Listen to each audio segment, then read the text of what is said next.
Welcome to episode 69 of Published. Today I'm speaking with two members of the Greenleaf family, Jen Rios, our Director of Marketing, and Lee Zarnikau, one of our editors. We'll be discussing rejection in the publishing world from a marketing and editorial perspective to explain why a book might be rejected and what authors searching for a publisher can do after being turned down. Welcome to Published, a podcast by Greenleaf Book Group, where we'll discuss the ins and outs of the publishing industry, from writing a book and finding the right publisher to gearing up for a book launch. And now, here's your host, Greenleaf Book Group CEO, Tanya Hall. Welcome back to Published. In this episode, we're talking about something nearly every author deals with and something every author dreads. Even the most successful authors were likely turned down by several publishers and agents before they found the right fit. It can be hard to let other people review a manuscript you've spent so much time with, but in order to get your book published, you have to open yourself to criticism. There are a number of reasons a manuscript might be rejected, and today Jen and Lee will go over the common reasons that publishers turn down books and share their suggestions on how to rally and use that feedback to improve. Jen and Lee, welcome to Published. Hey, Tanya, thanks for having us. Thanks, Tanya. Yeah, and Lee, welcome back. So why don't we start by each of you just telling our listeners who you are and what you do at Greenleaf. Sure. My name is Jen Rios. I'm the Director of Marketing here at Greenleaf. And I'm Lee Reed Zarnikau, and I am one of our editors. Thank you again for joining us. So today we're talking about rejection, everybody's least favorite topic. Wah, wah. So let's just jump in. Well, what are some of the common reasons why a book might get rejected? And we're talking about a manuscript really at this point on the editorial side and then from the marketing side. So we'll start with you, Lee. Okay, so on editorial, one of the biggest reasons is that the manuscript just doesn't match what the agent or editor or house is looking for. And that's something that sometimes you can know ahead of time. You can go out and research. They have submission information on their websites. A lot of agents have manuscript wish lists. But sometimes there's a reason that has absolutely nothing to do with you, such as maybe their plate's full. So sometimes you know and sometimes you don't. But other reasons would be that the book's not really ready, meaning that it still reads like a rough draft. And then the other reason could be, even if it's clean grammatically, there might be a writing element that needs some work. It could be that the arc of the book doesn't feel complete, that there may be some need for more clarity or depth of the concept or story. For fiction, maybe there needs to be some more character development. For any type of book, maybe the voice needs to be strengthened. So any of those types of reasons from just the writing point of view. I want to quickly add, there's also a great resource called Jeff Herman's Guide to, I'll probably get the sequence wrong, but I think it's publishers, agents, and editors. And there's an updated version every year. It is thicker than a phone book, if people remember what phone books look like. and it has the agent listed there along with the genres that they accept, and then most importantly, how they want to be queried. So that can be a very helpful resource in those cases, Lee, that you mentioned, where they just don't, maybe you're just pitching it to an agent who doesn't even manage that type of content. So it's a good resource. Yes, and I think it's good to give agents and editors a little bit of grace and remember why they do give you that detail about what they're looking for. You know, there is maybe a conservative estimate, 1 to 2 million books published a year, and agents get thousands, literally thousands of manuscript each year. And they know that whatever they choose, those books are going to have to compete for only a couple of thousand titles that sit on bookshelves, and that they have to stand out on an online marketplace out of literally tens of millions of books. So I think it's helpful to keep in mind the perspective that they're coming from, that they have a lot to get through. And if you can make it easier on them by really paying attention to what they're asking for, that's going to help. Yeah, definitely. And Jen, on the marketing side, what contributes to that rejection? Oh, rejection is such a sad thing to talk about, but there can be a variety of things on the marketing side that can lead to that sort of answer that you don't want to hear, that no. One of the big things is really the author and just not having a really strong network or platform to tap into. These days, authors are really being encouraged to be an active part of that promotion of their book. And if an author comes to a publisher and they really haven't taken that time to sort of cultivate that network or build their platform, what's ultimately going to happen is they're going to have a really hard time getting the word out about that book. And that's going to be one of those things that can lead to a publisher being a bit reluctant to want to move forward with that project.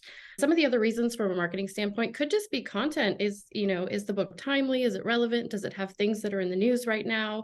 Things like that can really contribute as well in terms of a no when it comes to marketing and wanting to move forward with the publishing deal. Yeah, so on both sides, things that are not necessarily within the author's control. Yeah, definitely. Well, the platform eventually, the author can work on that, and we'll talk about that a little bit later. Perfect. Okay. Now, for those who have not experienced the joy of receiving a rejection letter, what type of feedback should they expect to receive in that letter? And is it ever appropriate to go back to the source once you receive that letter and maybe try to make your case? It really depends. Depends on the agent or editor, and also what they send back to you. It really does vary quite widely.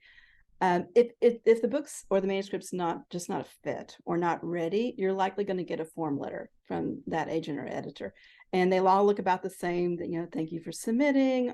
This isn't right for me. There's a lot of agents and editors out there. I wish you the best of luck. You'll know it when you see it. Mm-hmm. And when you get that, I really don't recommend reaching back out. They've already taken a look and just felt like it wasn't a fit. I wouldn't reach back out for that particular manuscript. That doesn't mean you couldn't go back with a different manuscript later.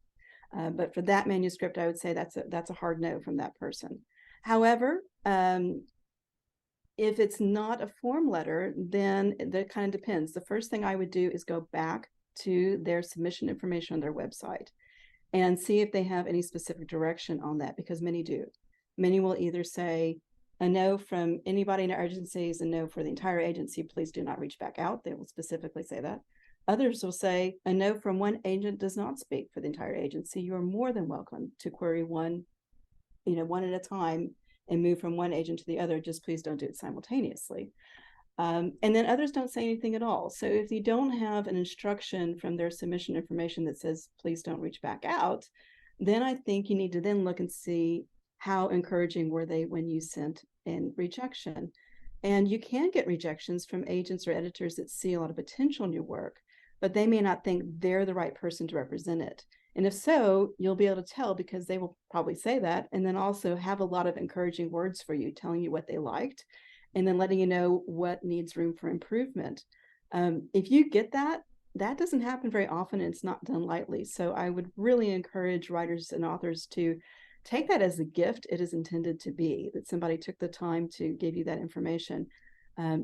You might need a little help unwrapping that gift if you're not familiar with the vocabulary that's being used in the publishing world, or if you're not in the space at that moment to be objective about your work. But if you feel like that you can and want to address the topics that they say need to improvement, and they don't say explicitly, please don't reach back out, then you could follow up if you feel like you can address their points directly with the changes in your manuscript. Great, good advice. Now, we all know that rejection, criticism, failure, very powerful forces that for some people might actually be crippling them to where they're afraid to submit whatever they've done, period. What advice would you give somebody who's dealing with that intense fear of criticism?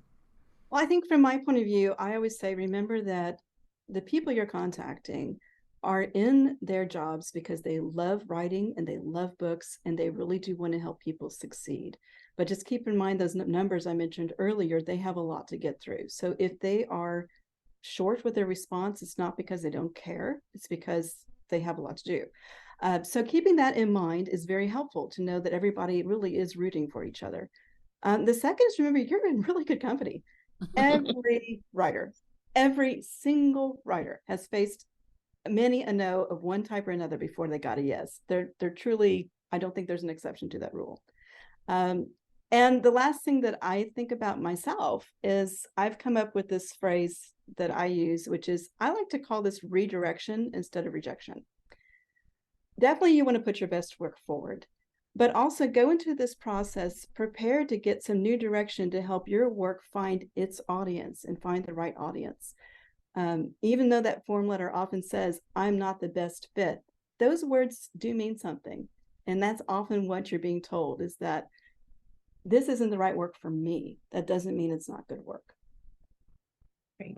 Well, I will just jump in on that as well. And I want to talk about my mom, because my mother used to always tell me when I would doubt myself or think that I was not going to succeed at something, she would always just tell me to go ahead and just move forward and take that leap. And you never know until you try. I heard that a lot growing up.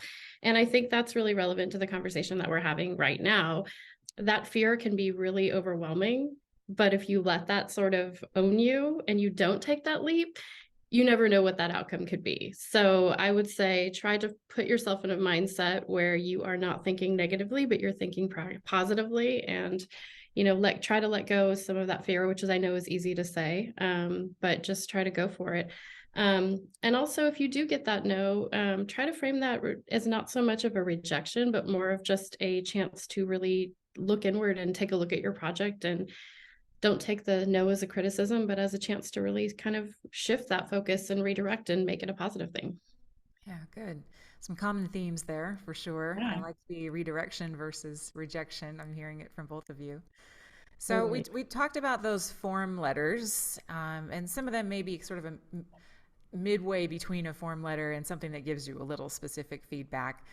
And it's quite likely that that letter may say something like, you need to build your author platform. So, Jen, for people who are new to that phrase and scratching their heads, what does that even mean? Can you talk a little bit about what it means to have an author platform and how one goes about beginning to build it? Sure. So having an author platform is really just building a network of folks that are interested in what you're doing, interested in what you have to say. There are a variety of ways you can make that author platform or start to build that. Social media is a great way. A lot of folks just can start to build a really strong organic platform by using social and just keeping people abreast of what they're working on, the progress of their project, giving sort of snippets of different things that are going on in their book. Other ways to build a network could be using email newsletters to sort of help get your content out there and help you sort of cultivate a group of people who are interested in hearing what you have to say. And then also just not being shy and just being vocal, which I know often can be hard as well, but just not being afraid to talk about what you're working on, not being afraid to tell your colleagues and your friends and your family that, hey, this is what I have going on and this is the book project that I'm working on. Those are just some small ways to sort of move forward with building your platform. Blogging is an excellent way to do it as well, because you can sort of get a taste of what you're working on out there in the world. And then there's other ways too that you can work on building that platform. And one of those ways would be to work with a brand strategist that can sort of provide you with a strong roadmap of how to tackle that platform building mountain. It is a mountain. It is a mountain, and it's a mountain for sure. But the earlier you can start climbing that mountain before you publish that book, the better off you're going to be for sure. Yeah, definitely. I think excuse me, many authors make the mistake of believing that the book will bring a platform just by virtue of being launched into the world, and we know that's backwards. Sorry to say it, authors, there's a lot of work to be done to build that platform and then have an audience that's ready to receive that book. There is. But the good news is that there are many, many tactics that you can take to start building that platform that aren't too arduous and don't cost a lot of money, that you can be doing so that you are set up for success when the time comes and you're ready to publish that book. Yeah, definitely. And Lee, let's suppose that that letter has some specific feedback related to the quality of the content in the book. At that point, I'm thinking, if I'm a writer, I may be wondering if I try to rework it on my own. Should they bring in outside eyes at that point? What is your recommendation in that case? That also somewhat depends. I think before I even know what to do with it, I usually take a moment and just think, ow, that did hurt. And just, acknowledge that. Because if you don't acknowledge it, it's hard to look at it objectively. So I'm a writer myself. When I've gotten those rejections, I go ahead and let myself go. But then, I put it away for a minute and come back, whether that's sometimes only a few minutes or maybe a day or two, and come back and say, okay, I can be objective, and then really look at that advice. Whether or not you go out and get other help will depend on what the feedback is. Sometimes it's a mismatch between the way you've presented the material and what the agent or editor reads. So, for example, I've been in a lot of pitch sessions where I've heard people talk about that they have a mystery book. And actually, they don't have a mystery in the way that the publishing world defines it. They have a book that may be an adventure book, or it might be even a romance, but there's some kind of mysterious element to it. Mm-hmm. And so they have said, I have this book that's got a lot of mystery in it, and it's set up a framework in the other person's mind of what it should look like, and then it doesn't match. So sometimes you're getting feedback on ways that you can change your pitch or your query letter. You might also get some feedback of where's the right home for you to start making connections with. It might be a smaller press. It might be something that's a different landscape than you thought of when you were first going out into this world. And so that's also really important to tune into. And it might help you reframe your expectations of what is the right way to find your audience. But when it comes down to actually improving your work, if there's things that people said this needs fixing, then I take a step back and either say, can I fix that myself? Yes, maybe not, no. If no, then if you have the budget to get some professional assistance from an editor, that's a great way to go. If you have a small budget, but not a big one, you can do something I've done before, which is ask for some different editors to look at pieces and say, here's the feedback I've gotten. Here's a scene or a chapter. Can you give me just a little bit of feedback and tell me what you're seeing that this person who sent me the rejection saw? And that can be incredibly valuable to help set you up to work on the entire rest of the manuscript. You can go to your writers group or other friends. Just be thoughtful about whether or not you feel they are good at giving feedback and whether that's their skill set. Also be thoughtful about whether their lens is the same as your intended reader. So if you ask your friends to take a look at your book and it's intended for a young adult audience, and you ask people that are not in that audience, you might not get the feedback that helps you. Makes sense. Now, one piece of feedback on that letter that feels like might have a particularly high level of sting is the book is not marketable. And what would one do in that case? Well, that's a big question, Tanya, but there are definitely some things that can be done when you get that really awful line that your book is not marketable. I'm going to echo once again what Lee said, to take a minute and sort of let that absorb and think about it, but don't take too long, because really it's now the time for you to just refocus and regroup on what this project is and what it can be. I always like to tell people, really take that moment to think about, what is this book about? And how is it going to appeal to other people, not just yourself? I think book projects are so personal to some folks and then they're so knee deep in it and they're in the thick of it and they've been working on it for years.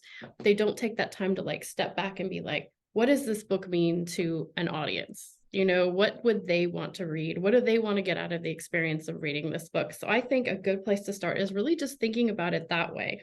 Think about your subject matter. Is it timely? Is it relevant? Is it something that's in the news right now that can sort of maybe ping someone's interest? Like, oh, I was just reading about that, something along those lines. Also, if you're writing a book in a crowded genre, which is often the case sometimes when they say the book is not marketable, sometimes I think about, fiction books or even leadership or business books. Think of ways to make your book stand out. How can I differentiate my book from the others that are in the market right now? Is there a new technique you can introduce? Is there a new method? Is there a way to make that content, like I said earlier, more timely or more relevant? And then one really important thing, though, and I did kind of touch on it a minute ago, is just thinking about who your target reader is. Who is your reader? Who's the person that you want to buy this book? That's so important. And what would you want to read if you were that person? And really thinking about how you can frame that to make that book something that is more of a project with mass appeal. Good. Okay. Well, we've been talking a lot about red flags. So let's talk about green flags, so to speak. When somebody is sending out their manuscript for consideration, evaluation, what are the green flags that publishers and agents are looking for? What would make this particular author have the best possible chance? I think from the content side, it's people can tell when they read your work. if it's coming from a place of authenticity, if you have something original to say, and if you have the commitment to truly make this a fantastic reader experience, they can tell that just from the care that you've taken with the work that you've delivered and the query letter or the pitch, that if that matches up with what the expectations are in that area. So I think the thing that the green flag is that you are being you, and that the work that you've done to either on your own or letting people help you, that you of you shine by removing any other distractions, is really putting you a step above. Because if you let people help you remove distractions of either unpolished writing or that kind of just scratch the surface writing that doesn't go deep enough, then people can say, yes, you care enough to get to the heart of what you want to say and to do so in a way that's going to really sing for this reader. Oh, beautifully said. Jen? Well, on the marketing side, I know you're going to be shocked when I say this, but a strong platform will help a lot to get you into that green light side of things. But yeah, I mean, I can't stress enough how important it is to really just start planting the garden of building your platform early. I said that to an author actually about a month ago. I said, think of it as like you want that harvest to come up in the spring. So you're not going to plant your seeds like a month before you want your tomatoes to come up. You want to plant those several months. And in this case, in books, you want to plant those sometimes even years in advance. But having that strong platform is really going to make a huge difference. And then also thinking about what your book's about. You know, is it something that is timely? Is it something that is in the news? Is it something that's a hot topic? That's definitely going to pique interest to a publisher. And then also authors who, I mean, have a proven track record of success is always sort of something that immediately like, oh, they've actually done well with their last book is always going to be something that makes people's ears perk. But one big thing too is just showing the publisher that you're willing to work with them to make this book a success. From a marketing standpoint, if we see an author who's motivated and wants to go hand in hand with us to help, you know, get out there and get the word out about a book, that's really going to help us to make that book a success. So in the beginning, when they're pitching, it is nice to see that an author is willing and ready and able to jump in and do what was required to make the book a success with us. Yeah, that's a good point. I'd add on to Jen's point, the same is true on the content side as well. Once you've gotten a yes, I'm interested, there's still a long way to go before people are going to fully work with you on your manuscript. And in those conversations with agents or further on with editors, you want to show that you have a collaborative spirit and that you are going to stay true to your work, but you're still going to hear and take on the feedback and be willing to work towards where they see that marriage between what you have to give and what readers are looking for. If you don't have that collaborative spirit, then you may not get to that full end of, yes, we want to work with you. Yeah, very true. All right, Lee and Jen, it's time to open up the kimono. We're talking about rejection here. So do either or both of you have your own personal story of rejection and what you learned from it that you can share with our listeners? You want to go, Lee, or do you want me to go? Sure, I'll go first. I'll Right. You can tell my reaction of, take a moment to feel that pain. I felt that pain. It hurts. It really hurts. I mentioned I'm a fiction writer too, and I have a lovely collection of both form letter rejections and then also what I call beautiful no's. Those beautiful no's are when that agent or editor took the time to step away from their insanely busy schedule and really actually tell me what they loved about my work, why they're not the right fit, and the advice they had for me. And I've just learned to not give up and to reach out for guidance and keep working and trying. And I can give you an example of one that I mentioned some of the things before about how sometimes it's not all within your control, but yet there's still things you can do. So I was connected with an agent that chose my middle grade mystery manuscript as a winner from a category in a contest. And that agent, unbeknownst to me, had just made a decision that she was only going to represent just that young readers genre, not even young adults. She just represented children's and middle grade. And she knew that I worked in more than one genre because in that same contest, I had a manuscript in a different genre that was also a finalist. So that was something that she was aware So when we were talking, she said, I love this. I would like to sign you on it, but I just have made this decision recently. And at the time I said, well, I'm willing to focus on the middle grade. I'm not just saying that. That is something I'm willing to do, is to just focus there and let's see where that goes. And she said, I realize it's common that agents represent multiple genres and that sometimes authors have one genre here with this agent, another here. She said, but I've had a bad experience, and so I don't want to do that. And, that's outside of my control. And of course, my reaction, thank goodness it wasn't on Zoom, this was on the phone, was, but there's only so much you can do. So, and don't get discouraged. Again, I think back to the positive, which is, okay, I won that contest. Obviously, there's something here. So I sent this out to other agents, and I got 2 beautiful notes that gave me similar advice. I'm like, great, I can work with that. So I went back and went straight away to revisions and showing my revisions to beta readers, which is really fun, getting feedback from 10 to 11 to 13-year-olds, I have to tell you. And but it's been great, and it's made it stronger. And I'll be sending that back out, especially to some contacts that have been kind of saying, when you're ready, let's hear it, pretty soon. And so it's just, to me, I'm just sharing that story of, you just have to keep taking a look at the positive, look at the proactive things in the work that you can do, and let slide the things that you just can't do anything about. Lee, I love that you have a collection of beautiful no's. That's awesome. Because what I'm about to share is a story of a not so beautiful no. And I have had quite a few examples I could share, but one that never has left my brain is the one I'm about to talk about. And it is something that happened many, many, many, many years ago. When I was in college, I was a journalism student, and I was very motivated and very excited, and I was applying for summer internships. And I applied for an internship at the New York Times for a summer reporting writing internship. And this was back in the day before you did not send your resumes via email. You sent them old school through the mail, and I put my clips and my resume all in a package, and I made sure I had ample time to mail it.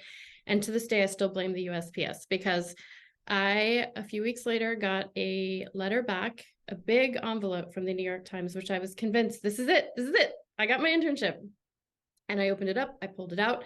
It was my collection of clips and resume with a big red pen that had been scribbled across it. 1 day late, learn to meet deadlines. Ouch. And at the moment, I was devastated, and I definitely had shed a few tears for sure. But I will say I never missed an application deadline after that. So thank you, whoever was super harsh at the New York Times and did that to me. I appreciate you. I've always been very prompt. And it also taught me that if I was ever in a position in my career where I had to let someone down and reject them, that I would do it in a much nicer way, which I have had to do in my career. And I've always tried to make sure to do it in as gentle of a way possible. So a little bit of a lesson, story of rejection. Obviously, I've gotten past it, but still burned in my brain. Well, those are great stories, and y'all have been very generous with your time today. Any parting advice for our listeners? I think from the writing side, definitely build your writing community. And that's true for nonfiction as well. You can, I think a lot of fiction authors are more familiar with that, of having writing groups and people that they can share with. But even on the nonfiction side, there are plenty of authors out there that are going through that same pain of, wow, I'm a successful person and this is hard. Why is that? And then they can really gain from each other on that. But that writing community you'll help each other just every step of the way. And I would say this is an industry where persistence prevails, and both persistence within yourself and then with keep going out there and trying. So if you really want it, don't give up, just keep going. 100% what she just said. Be brave, take that risk, shoot your shot, do what you got to do. The worst thing you're going to hear is no. And the best thing you could potentially hear is yes. And that would be phenomenal.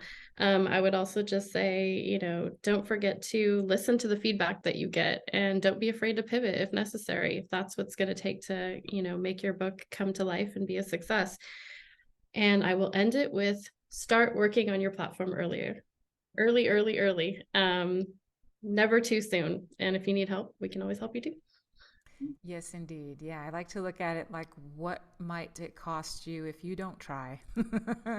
Sometimes another reframing technique. Well, Lee and Jen, thank you so much for joining us on Published. Really appreciate all of the wisdom that you shared with our listeners today. You're very welcome. Thanks for having us. Thanks. It was super fun.